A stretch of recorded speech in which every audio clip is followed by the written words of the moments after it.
Hey, friends, today's guest is someone who I really admire, not just for what he's accomplished, but for the way he carries himself. I've got Tzion Achvan here, who's originally from Israel. He served in the Israeli Defense Force, the IDF, and now he's absolutely crushing it and is a top producing realtor in real estate here in Nashville. And his work ethic is next level. His story is super powerful, and I think you're going to walk away from this episode feeling super inspired. So, Tzion, man, it's good to have you here, buddy. Thank you. It's good to have you. Thank you so much. I always love hearing about people's stories. So, what brought you here from Israel all the way to Nashville? Well, growing up, we were always back and forth. New York, LA, Tel Aviv, because my family is half American, half Israeli. Okay. And so I knew when the time would come, I would like to live in the States. I just needed to serve my country. Ideologically, I wanted to. It's a mandatory service in Israel. So men have to do 3 years, women 2 years. I did a little bit more since I became a lieutenant. And then I worked for the government a little bit. And by the end of 2009, I moved to the States. Wow. And so 2009, you come to the States, and then what takes off from there? What are you doing initially? So as soon as my feet hit the ground at JFK, I knew that's where I need to be. Yeah, I felt it. So my family in New York were in Wall Street and real estate, and that's where I started to self-educate myself on financial markets and real estate, how everything works. It took me some adjustment time because I came from a totally different world. Yeah. Servicing, fighting, more backstage of the dynamic of governments and what's going on. Right. So I had to learn and re-educate myself, and fairly quickly got into it with tons of passion. When I went to school, in high school, through school, I hated math. But when it came to real estate, financial, writing, reading balance sheets, financial markets, I couldn't get enough numbers. Yeah. And so my passion is really there. Yeah. I remember you telling me about that, how just that's where you kind of shined, is just getting into the numbers and that sort of thing, right? Yeah. Yeah. It's the side because I do residential and commercial real estate. Mm-hmm. When it comes to the commercial side of real estate, so when you get into the income, the balance sheets, the returns, the upside, the potential of a property, or decide on different avenues how you can maximize your returns, or looking at past performances, that's it just bounds to my eyes, Right, it's right. just fun. Well, you built something big, man. So, like, what was there like a mindset shift you feel like that came along with your journey when you entered into the real estate realm? I think it's work ethic, passion above all.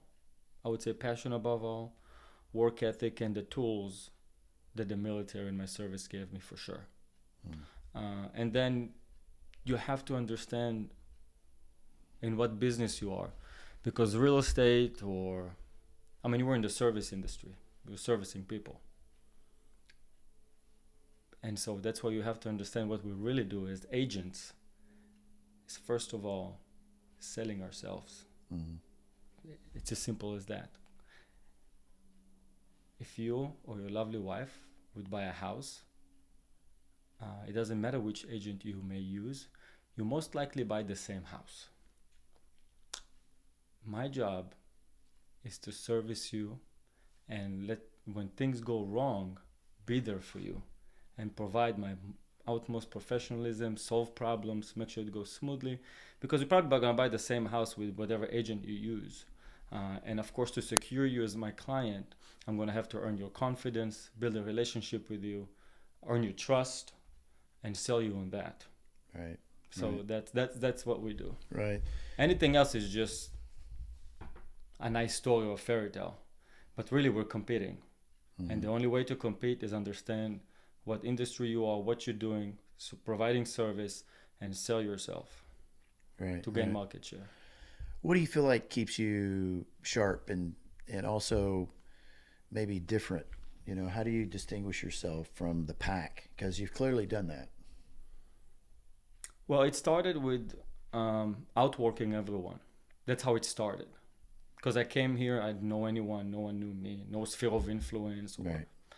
So I had to get out there. I never understood agents that spend all day long at the office opening their laptops trying to what's on the screen that I don't get. Yeah. I mean, go out there, get to know people. And so when everybody worked, I don't know if it's a 9 to 5, 8 to 8, whatever, I just wouldn't. I always work. And until this very day, a lot of people hate me for saying that. I'm 24/7. And that's also why I earn a lot of high ticket clients with the same work ethics, executives. And if they're 24/7, then I'm going to be 25/8, because I have to be there ahead of them with an answer before they even have a question. And that's just the standard I hold myself to. Once you establish that work ethic, now it's the level of professionalism, your knowledge, knowing what you're talking about, the market, trends, and of course how you approach it. So with me, even if your clients want to buy a house to live in as a primary residence, not investment, Right. I would still make sure this home is going to perform financially in terms of appreciation, so that equity will take care of their lives moving forward. And that's very important to me. It's a fundamental for me. And that's why I never put a dollar in marketing. It was always word of mouth. And that level of care speaks for itself. I mean, you're really building trust is what we're talking about It here. is. It's what it sounds like. You know, you're Totally. building trust with your clients, with your prospects. The more trust there's involved, the more that you have the freedom to be able to guide them, protect them Always. throughout Always. their And journey. not be afraid. Because when you start, you don't have much. And you should never be afraid to terminate a contract for the benefit of your client. Even though the commission check is very close, terminate it. Do right by your clients no matter what, and you'll get 10 times in return. It always worked that way. Right. So you come from the IDF. What are like some lessons that you learned that you brought into your business? Specifically, leading my team and people to battle. This is quite extreme, but I'll speak in terms of what you can take from it. Is every soldier you have under you is different. It's just different personality. So you're going to have to learn to connect, to motivate, to improve, and to build the team dynamic. And that makes you a people person. That makes you some kind of a chameleon, where you have many different kind of clients. You can adjust to many environments. You can connect to many different type of clients. Right. They don't have to be just, I don't know, a musician or a CEO or a simple investor or a single mom buying her only home. You just connect to all of them. Learn how to talk to people and just to connect. Right. Really. And a lot of people, unfortunately, a lot of agents will not talk to high ticket clients because they're scared or afraid or they are intimidated by that personality because they're earning or whatever. Right. Once you understand and you level off with the person in front of you, that they're just human and they'll appreciate you even just approaching them, you got this. Right. Well, why real estate? I mean, it sounds like you could have gone a couple different avenues. Right. I mean, with what your background was. So how did you choose real estate? Simply passion. The fact that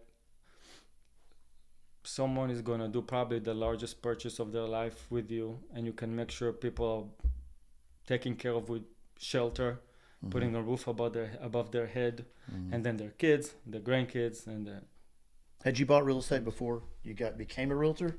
Nope. Okay. Nope. It just came to me. I just followed passion. I figured the way money moves in the world, or you can create money, you have two main vehicles. You have either the stock market, financial markets, or real estate. Right. Sometimes they correlate, sometimes they don't. But if you put yourself in the transaction of those, you can become not only successful, you can service people and inject a lot of purpose into it in terms of doing good by people, provide shelter to them. Right. And A lot of times people, I think, you think real estate's kind of a glamorous thing, you know. Yeah. You know, clearly what you're describing, it's not. I mean, Yeah. you're talking about being ahead of, you know, the your clients in terms of questions you're asking, things like that, or that they're asking. You know, being 25/8 if they're 24/7. What was it like? You know, the work ethic, or what was it like doing business maybe in Israel versus here? I have not done business in They never Israel. have. Okay. Never have. I'm not even familiar with the process of buying a home in Israel. Okay. I just don't know, and I'm not even trying to know. And I'm not even trying. I'll take you even farther. I'm not even trying to know how the contract to close process goes in either New York or California or Kentucky. I want to know Middle Tennessee, and I want to be the best of it, and just the best I can be. Right. Other than that, no, yeah, Right. I wouldn't know. What's your? I mean, Nashville's unique. It's got a lot of transient people here now. Most people you meet are not like me that are from here. So, what do you do to connect with people? How does that go for you? What does that look like? First, if it's one person, you can ask any question you want to ask. Where you moved here from? What did you do? Anything really to connect. If it's a family, you want also to understand behind the questions, or in addition to the questions, the family dynamic. Right. Uh, and you want to understand who makes the decision, who likes what, and who pulls to what way, so you can actually guide the entire family through their dynamic to the right home without antagonizing any family member or anything like that. So you really want to just place yourself. And it comes with experience. You're going to have to keep doing it and learn to connect, learn to ask the right questions. Now it's on auto and it happens fairly quickly, but it's never just like that. You learn. Right. Everything's a process. So you just have to understand that. So depending if it's a cultural background or a local, wherever they're from. I found also that from people coming from the West Coast, you want to explain the process dynamic in Tennessee because it's different. And in California, for example, I had clients years ago that moved here and thought, we can put a contract, and if we regret, we can just back out. Right. Like, yeah, no. In Tennessee, we don't have implied contract. I get that, but if you say something or shake hand or sign on a contract, you're gonna stand behind it. Right. That's how we do it here, and you're going to respect that, and you need to be serious about that. Right. And so I have to make sure, because it's also could be a waste of my time. So right. I have to set expectation first. I don't think I realized that's how much there's a difference in the way people are conducting business. Buyers, maybe even sellers, but particularly buyers, from moving from state to state. So what I hear you saying is that clients that are from different states, they maybe handle things differently, or they have different expectations. Different expectations. Sometimes they come with cash. Well, that's common. I'm sure everybody's gonna know what I'm gonna talk about. So in the boom of 21. End of 2020, 21, 22, when we had a mass migration from California, and they came with so much cash, and they thought, oh, look at this house. It's only 1.2 million. Where they're from, it's like, 3 or 4 million. Mm-hmm. Yeah, I give them 1.3. I don't want to compete. What are you doing? Yeah. Hold on. This is the value, the listed at 1.2. We can even get a 1.13. Right. And if you have so much cash, even if you can purchase the house in cash, why won't we just maybe look at finance, put 50% down, you can allocate the rest into an investment property that can even pay both notes.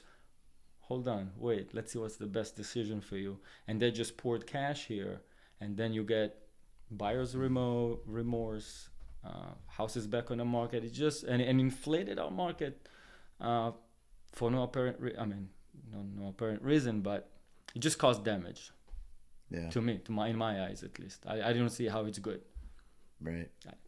We had such a boom, and then in the last, through 2023, and at least the first half of 2024 or the first 3 quarters of 2024, we were plateauing or even deflating in some pockets for that reason. And so you want consistent growth. You don't want it to be too volatile, and it's also consumer education.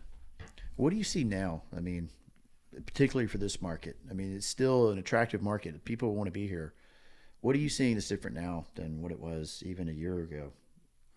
Specifically now, I see, although interest rates are a bit high, if you need a roof, you need a roof. And they kind of normalized. And so they're not going back to where they were. I think it was a psychological adjustment more than anything else. Yeah.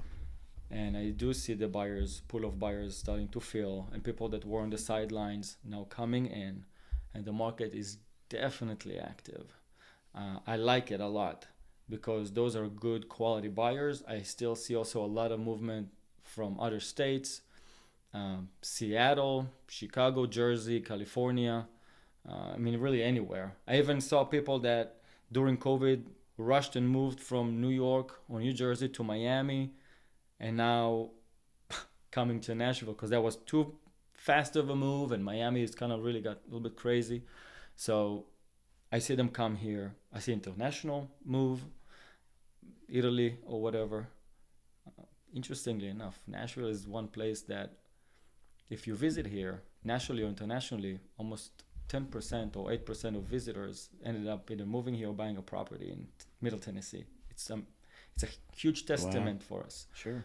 And so that's what I see. The market has been picking up since the last quarter of April 2024.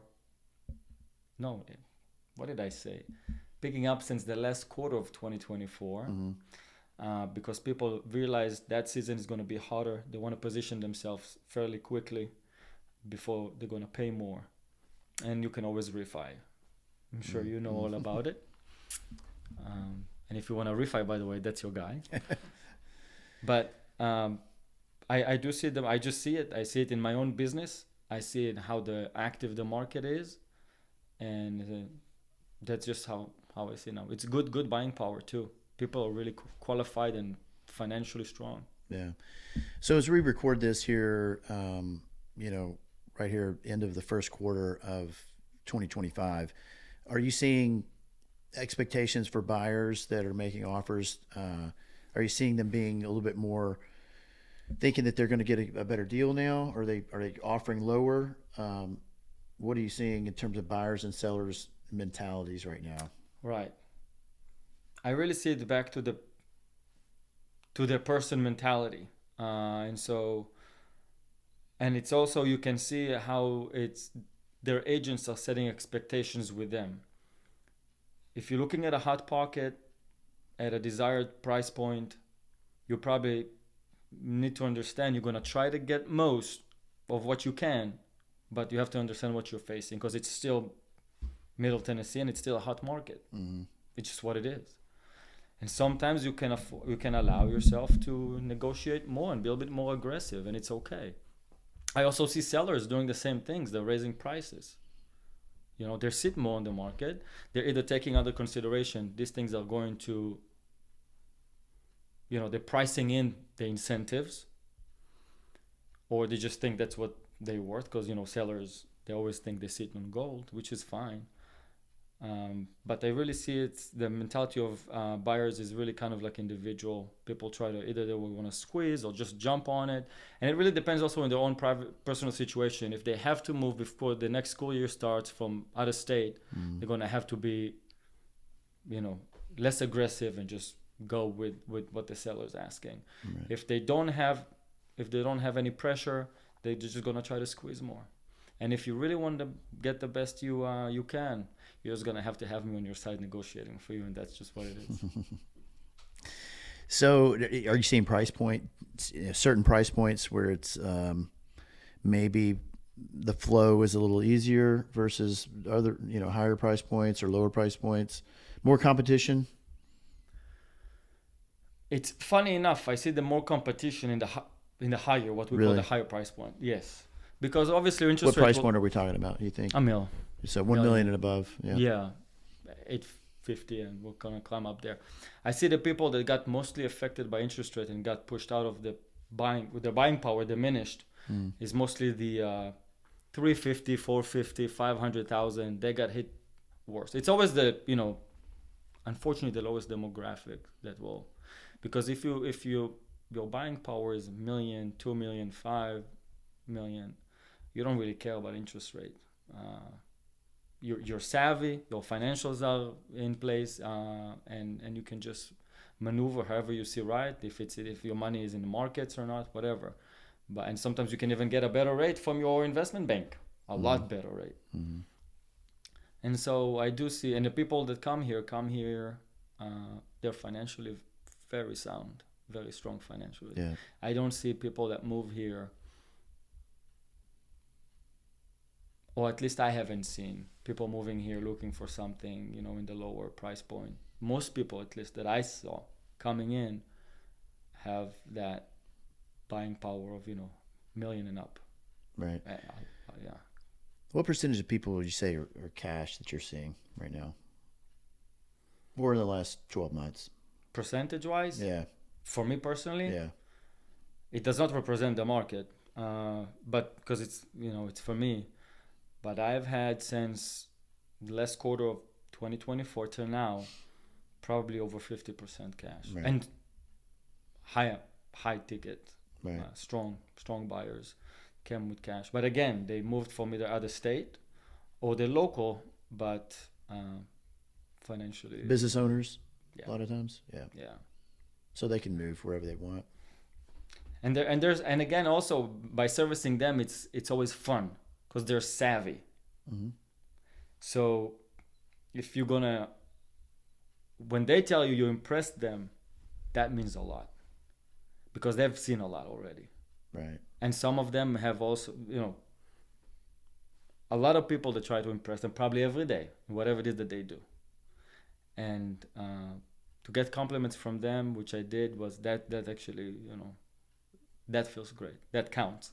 Right. Right. I mean, what advice would you give somebody that's brand new to this area, like, or even this country? Advice Yeah. in terms of Well, just to build something meaningful, like you have. In real estate? Yeah. If they're in or real anything estate? meaningful. Yeah. I'm moving here from wherever. What would you say? The best I can say, and I love to help whoever will cross my way. I would never see them as competition or there's enough for everybody. But I would say there are no shortcuts. And the harder you work, the luckier you get. Make your own luck.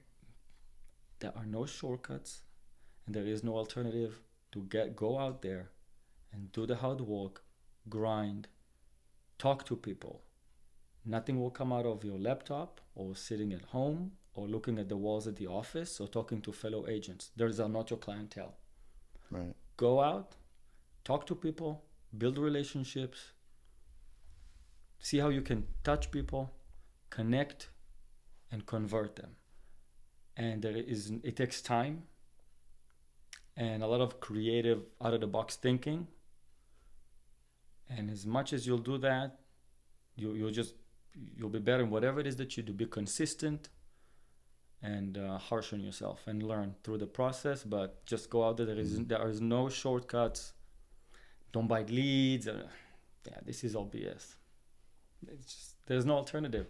And some people hate to hear that because they look for who can I pay to make things easier for leads for that. Come on. Mm-hmm. It doesn't matter. Forget real estate. Whatever it is that you want to do, if you want to be your own boss, you actually got to work harder to become anything. So especially successful, you're going to have to up your game. Right. And it means wake up, get dressed, and get out there. And so what was it like for you? Like specifically, what do you do, or what did you do, or what do you do now to get out there? Like as you say, to get in front of people and to have conversations. So it's not just random. What were you joining groups, real estate groups? Where were you talking to people? Were you getting recommendations from financial planners, or what were you doing? At this point, and I've been doing it almost 10 years now, at this point, my phone rings. But the reason it rings again is because of current client, past client, refer me, want to do another transaction with me. Yeah. They want to buy more, they want to sell, they want to explore something. And people that I've worked with and crossed paths, I make sure I remind them of myself a couple times a year, and they'll send me either referrals or introduce me to someone. And it will always come in a unique way. It's always happened that way. You know, you go to your friend who you relocated here now has a nice restaurant. You go to say hi, and someone in the restaurant is going to be introduced to you, and then their family. I mean, it comes in different ways. But if you won't put yourself out there, you won't get. You just will not get this. And it's always that time that you said, I don't want to get out of bed. I don't want to leave the house. I don't want to go to that place. I don't want to go to that event. That's time that you make that effort that you didn't want to make, that you're going to meet someone that might spark something in your livelihood. Right. So what would you say, what does success mean for you, like right now in this season of life for you? To me, success, I'll start and say that money is a byproduct.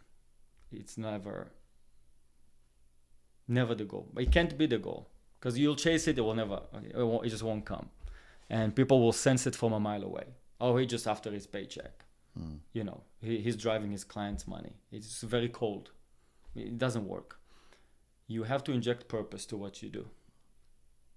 And success to me is that I can just service the most amount of people possible and be known for exactly what it is that I do, that I help people getting homes that perform best, will take care of their future. Whether it's an investment, primary resident, commercial, I don't care what it is. I just want to be known as the best of what I do and service the most people that I can, and inject that good intention into what I do to take care of people's futures through real estate. And to me, that's success. It's not just your status financially. That's really a byproduct. It's more what you're known for and why people call you. That's success. Right. I love it. Oh, thank you. So looking back now, what do you think, was the big shift for you when you came to the United States? When you came here, was there a point where you said, this is it? I mean, you mentioned that when you got off at JFK, but what was it about that where you said, or maybe after that, what was it where you said, this is where I'm supposed to be?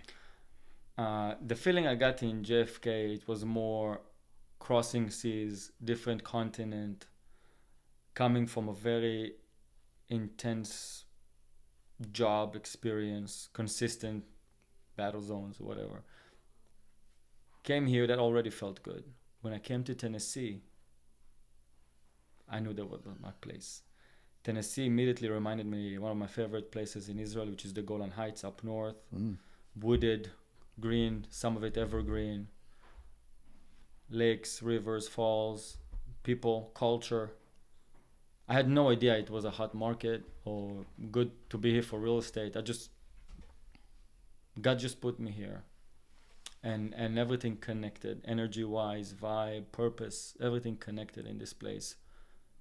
And I grew up in Israel on the ocean, had a lot of fun on the Mediterranean. That's how I grew up. My parents have a beach house, surfing, skate, the deal. So I took it for granted. I didn't need to live on a coastal state or city. And just there's magic in Nashville, energy-wise. How'd you pick Nashville? Do you know someone here? No, I didn't know anyone. I had no idea what's going on. Because this is what, 09? 2009? Yeah, I didn't come here first. I first spent some time with family in New York, West Coast, California. And then I came to visit a friend who was in Knoxville, Tennessee. And it was fun. It was good. And my parents used to live here when they were younger in the States. And they came here for a coast-to-coast trip. I wasn't with them. And I asked them, what do you think is a good place to live? My dad said, if I lived in the States again, I would live in Nashville. Something there just clicks. He loves the music. He's like all about rock and roll. So he had country. been before. Yeah. Okay. And I was like, okay. And I've heard, I knew it's a city. It's a big city. And I'm a city boy. Knoxville wasn't that for me. More of a town. So I said, okay, pack my stuff and go. And I did. And moment I arrived to Nashville, it started, You glad your dad gave you that advice? Yeah, for sure. I'm where I need to be. That's great. Yeah.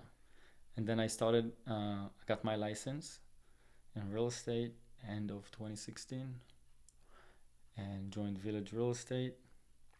And from there on is Rookie of the Year, breaking more records in the industry and for myself. And from there on, it was just an upward trend. Very blessed,